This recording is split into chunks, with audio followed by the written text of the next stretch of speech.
Aku sama sekali ra ono masalah dengan son-son sing banter, semacam son konser, son kawinan utawa son horeg sing saiki lagi usum. Aku juga penikmat son konser sing menggelegar dan membahana. Tapi aku ya weruh nek ora kabeh wong iso menikmati. Sing dadi masalah sebenarnya adalah ketika pemanfaatan son-son banter iki tidak sebagaimana mestine.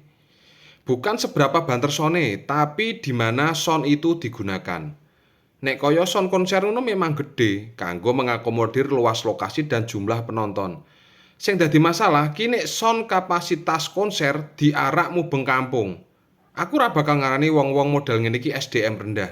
Tapi fenomena ngene iki lebih ke egois dan tolol. Kabeh mestine kudu empan papan.